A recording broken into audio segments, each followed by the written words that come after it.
Hello guys, my name is Syed Mohammad Hassan and welcome back to the next tutorial for creating a top 10 downloader Android application। तो इस tutorial में मैं implement करूँगा download XML file का method.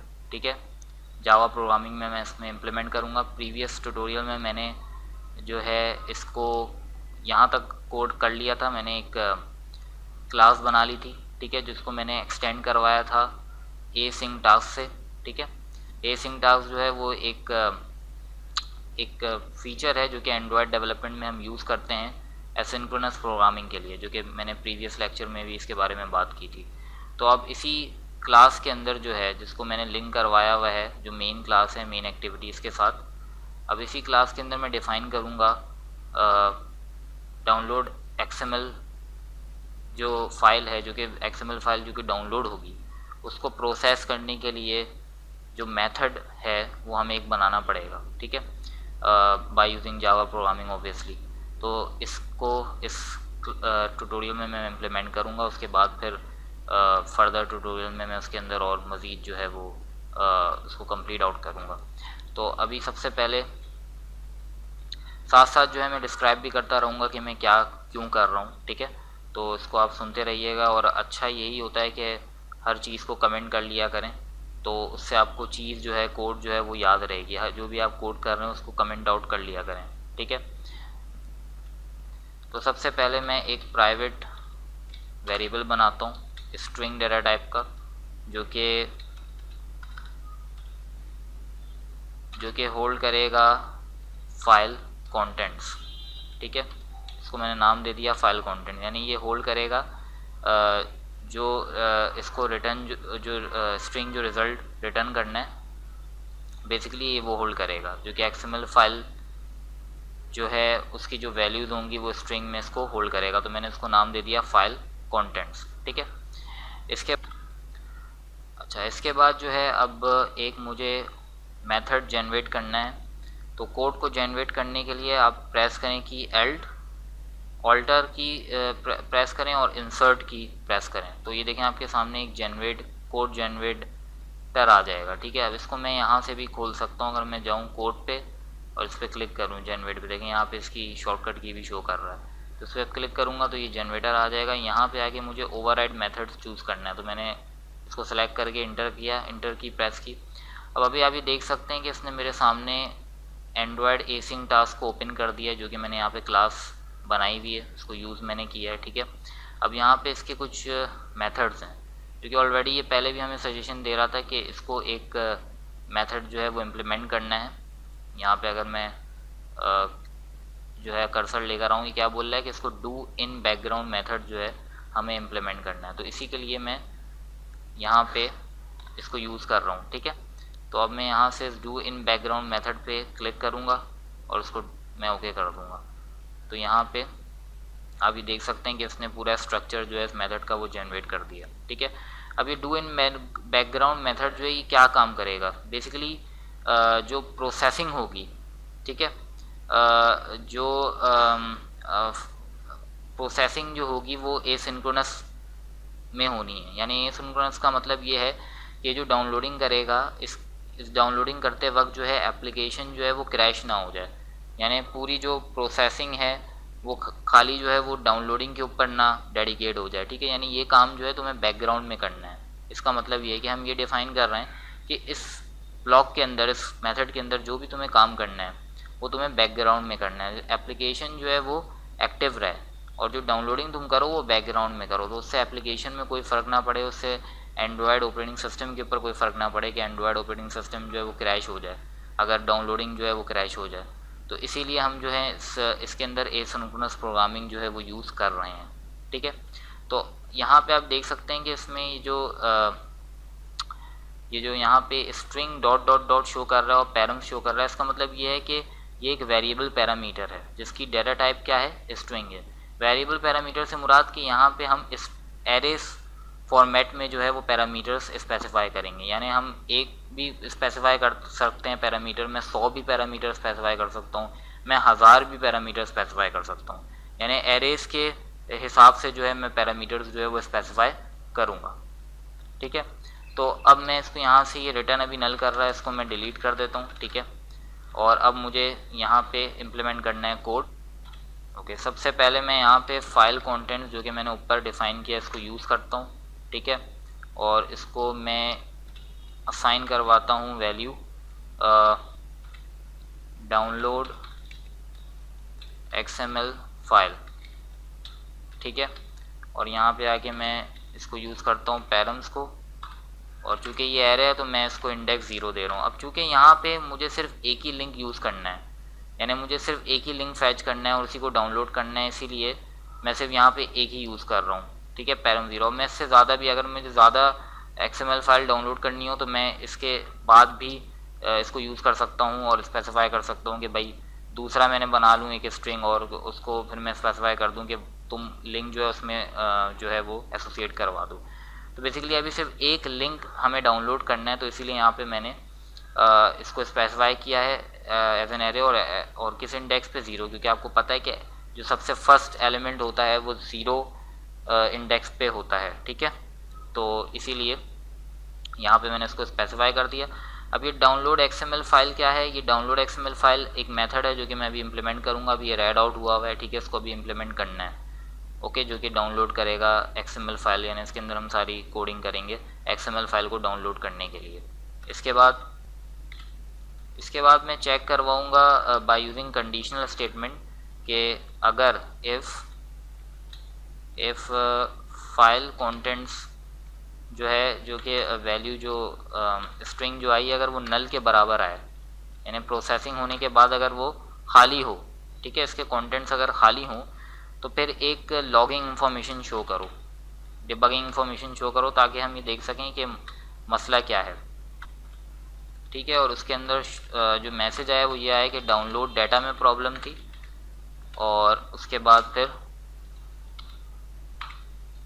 यहाँ पे आ जाए error downloading, ठीक है, एरर डाउनलोडिंग। आई बात समझ में आपको कि ये मैंने क्यों यूज़ किया? ये मैंने बेसिकली जो लॉग हम यूज़ करते हैं, ये जो है ये यूज़ होता है लॉगिंग के लिए, जो कि लॉगिंग सेक्शन पे जब एंड्रॉयड एप्लीकेशन चल रही होती है तो हम अपने कोड को डिबग कर रहे होते हैं। तो डिबगिंग के लिए बेसिकली मैंने यहाँ पे ये शो किया है कि मुझे पता चले कि क्या मसला हुआ है, यानी डाउनलोडिंग फेल हो गई है, तो इसलिए फाइल कंटेंट्स जो है वो अगर नल हो तो इसका मतलब क्या है कि उसमें कोई डाटा ही नहीं है, तो फिर यहाँ पे डिबगिंग इन्फॉर्मेशन जो है लॉग हो जाए कि एरर हुआ है डाउनलोडिंग के अंदर, ठीक है, यानी कोई एरर ऑकर्ड हो गया during the downloading of the XML file, यानी XML फाइल के डाउनलोडिंग के टाइम पे कोई एरर ऑकर्ड हो गया, ओके।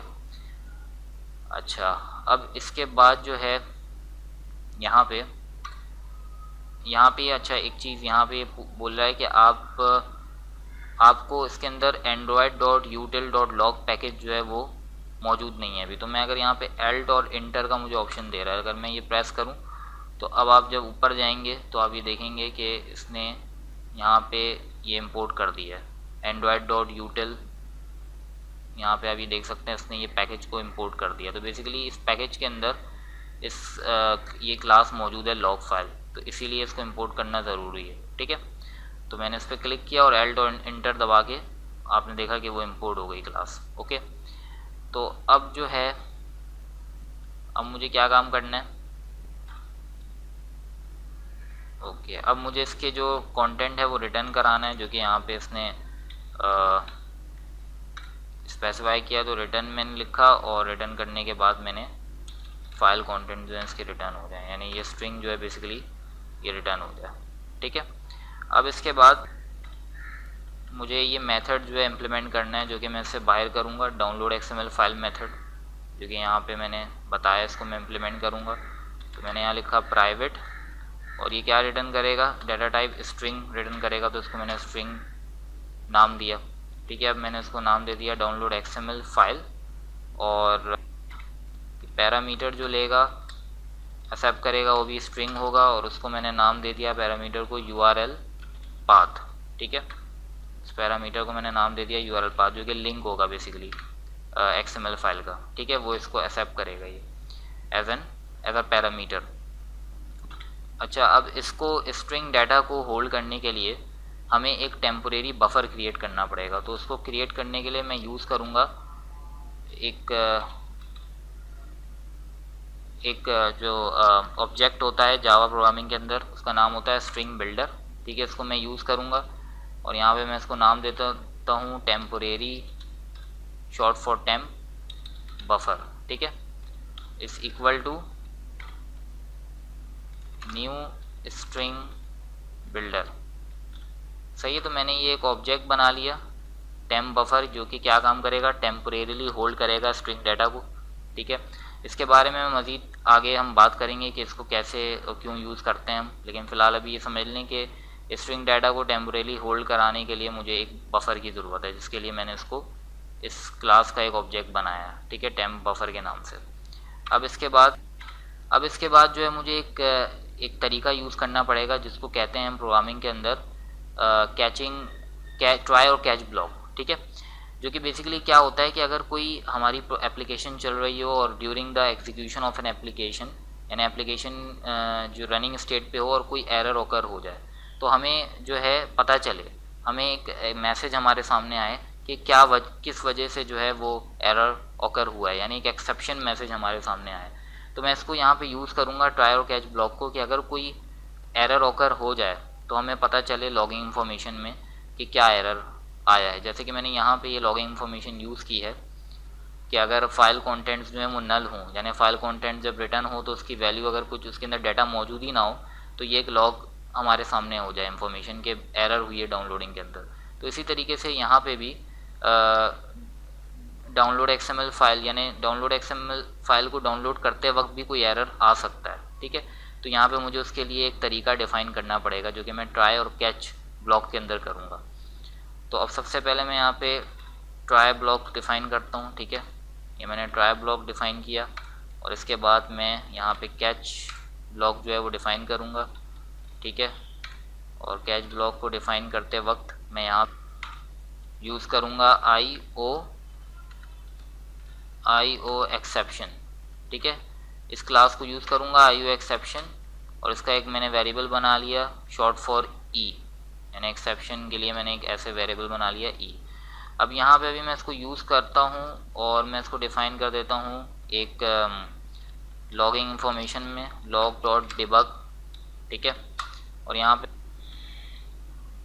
मैंने एक मैसेज प्रिंट कराऊँगा डाउनलोड डाटा से, ये रिलेटेड है ये एक्सेप्शन। तो मैंने यहाँ पे इसको डाउनलोड डाटा मैसेज दे दिया, यानी टैग इसका डाउनलोड डाटा हो। और अब मैसेज क्या है, मैसेज जो है वो मैं यहाँ पे दूंगा दोबारा कॉमा के बाद कि IO exception in reading data, यानी डाटा को रीड करते हुए एक एक्सेप्शन जो है वो आ गया है।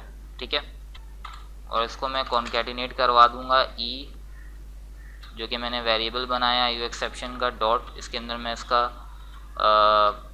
फंक्शन यूज़ करूँगा गेट मैसेज, जो कि मैसेज बेसिकली डिस्प्ले करेगा, जो टेक्निकल मैसेज होगा, जो कि इस क्लास से हमारे पास आएगा IO एक्सेप्शन से। अब यहाँ पे ये भी एरर दे रहा है, ये एरर इसलिए दे रहा है क्योंकि मैंने यहाँ पे ट्राई ब्लॉक के अंदर कोई कोड नहीं किया। तो जब मैं इसमें डिफ़ाइन कर दूंगा कि क्या प्रोसेसिंग कोड करना है, तो फिर ये एरर खुद ब खुद रिजॉल्व हो जाएगा। तो अब सबसे पहले मुझे एक URL क्लास जो है वो यूज़ करनी है। ठीक है, और इसका एक मैंने ऑब्जेक्ट बनाया URL is equal to new URL, और यहाँ पे मैंने पास करवाऊँगा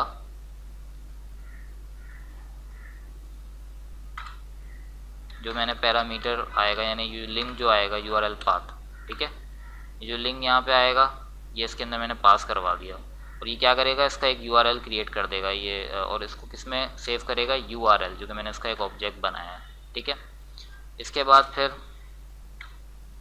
फिर मैं एक HTTP URL कनेक्शन बनाऊंगा। ठीक है, इसको मैंने नाम दे दिया कनेक्शन इस इक्वल टू, और इसको मैं कास्ट कर दूंगा into again HTTP URL connection, और यहाँ पे आके मैं इस कनेक्शन को ओपन करवा दूंगा डॉट ओपन। अच्छा, यहाँ पे हम बेसिकली URL जो मैंने यहाँ पे यूज़ किया है उसका जो ऑब्जेक्ट बनाया है उसके ज़रिए मैं इसको ओपन करवाऊँगा URL डॉट ओपन। कनेक्शन। ठीक है, तो बेसिकली हमने क्या काम किया है, मैंने यहाँ पे एक इस क्लास का HTTP URL कनेक्शन क्लास बनाई, क्योंकि बेसिकली मुझे कनेक्शन करवाना है थ्रू द इंटरनेट, तो उसके लिए मुझे एक क्लास का एक ऑब्जेक्ट बनाना पड़ेगा कनेक्शन के लिए। और फिर मैंने इसको किसके साथ कनेक्ट करवा दिया, जो कि यहाँ पे URL होगा, जो कि लिंक होगा XML फाइल का। ठीक है, इन URL फॉर्म में लिंक होगा, तो उस URL को मैंने यहाँ पे लिंक करवाया और ओपन करवा दिया उसके कनेक्शन को। ठीक है, तो बेसिकली इससे जो है कनेक्शन डेवलप हो जाएगा इंटरनेट के लिए। अब इसके बाद ये सारा हम जावा में कोड कर रहे हैं XML फाइल को इंटरनेट से डाउनलोड करने के लिए, तो उसका ये सारा प्रोसीजर। अच्छा, अब एक रिस्पॉन्स कोड होता है, क्योंकि अगर अभी एरर आ जाए तो जो है वेबसाइट रिटर्न करती है, जैसे कि 404 होता है, 404 का एरर आ जाता है, तो उसके लिए भी हम यहाँ पे एक वेरिएबल बना सकते हैं। इंट मैंने ले दिया उसको नाम रिस्पॉन्स इज़ इक्वल टू, अब यहाँ पे मैंने यूज़ किया कनेक्शन को जो कि ऑब्जेक्ट है, इससे क्या लेकर आओ, गेट रिस्पॉन्स कोड, यानी रिस्पॉन्स कोड उठाओ और इस इंटीजर वेरिएबल के अंदर डाल दो, जो भी नंबर होगा 404 वगैरह वगैरह जो रिस्पॉन्स कोड्स होते हैं वो। अगर कोई एरर आएगा या कोई मसला होगा तो मैं उसको यहाँ पे मतलब उसको जो है डिस्प्ले कर दूंगा डिबग लॉगिंग इन्फॉर्मेशन। ठीक है, अगेन दोबारा ये डाउनलोड डाटा से रिलेटेड है, तो सबको मैं देख रहे हैं आपके एक ही जैसा टैग दे रहा हूँ, ताकि मुझे ये पता चल सके किससे रिलेटेड ये मसला हो रहा है। ठीक है, कि किस चीज़ से रिलेटेड ये प्रॉब्लम है। और फिर यहाँ पे हम देते हैं मैसेज। ठीक है, तो यहाँ पे मैं मैसेज शो कर दूंगा, the response code is, concatenate कर दूंगा यहाँ पे मैं रिस्पॉन्स। ठीक है, तो यहाँ पे ये रिस्पॉन्स कोड जो है ये डिस्प्ले हो जाएगा। इसके बाद मुझे एक इनपुट स्ट्रीम बनानी है, जो कि डाटा होगा वो एक स्ट्रीम फॉर्मेट में होता है, तो उसके लिए हमें एक इनपुट स्ट्रीम जो है वो यूज़ करनी पड़ेगी जावा की क्लास, और उसको मैं नाम दे देता हूँ IS इज़ इक्वल टू, और इसके अंदर वैल्यू जो है वो कहाँ से आए, कनेक्शन से लेकर आओ गेट इनपुट स्ट्रीम। ठीक है, यानी कनेक्शन के ऑब्जेक्ट से इनपुट स्ट्रीम का मेथड कॉल किया मैंने, और मैंने इसके अंदर वैल्यू होल्ड करवा दी। ठीक है, यानी इनपुट स्ट्रीम अब इसके अंदर आ गई डाटा की।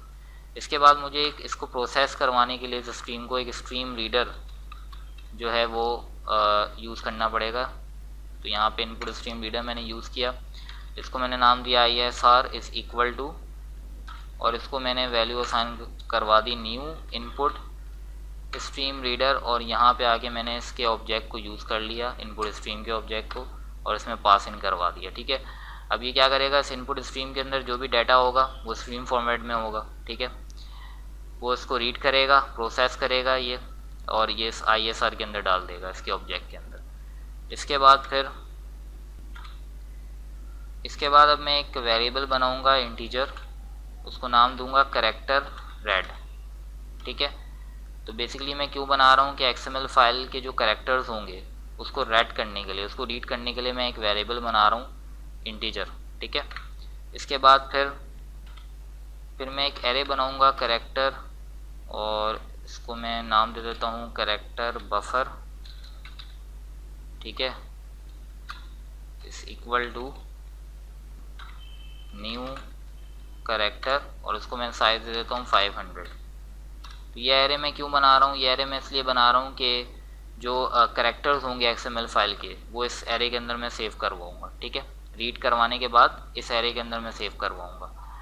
इसके बाद फिर मैंने यहाँ पे वाइल लूप लगाया, और मैंने यहाँ पे जो कंडीशन दी वो ट्रू दी इसको, कि ये जब तक ट्रू रहे, जब तक ये ऑन रहे, ट्रू का मतलब कि जब तक ये चलता रहे ये लूप, तो तुम्हें क्या करना, कैरेक्टर रेड की जो वैल्यू है उसको इनपुट स्ट्रीम रीडर यूज़ करो और उसका रेड फंक्शन यूज़ करो, और रेड फंक्शन के अंदर जो है मैंने रीड करने के लिए डाटा रीड करेगा। ये किसका डाटा रीड करेगा, ये डाटा रीड करेगा कैरेक्टर बफर का।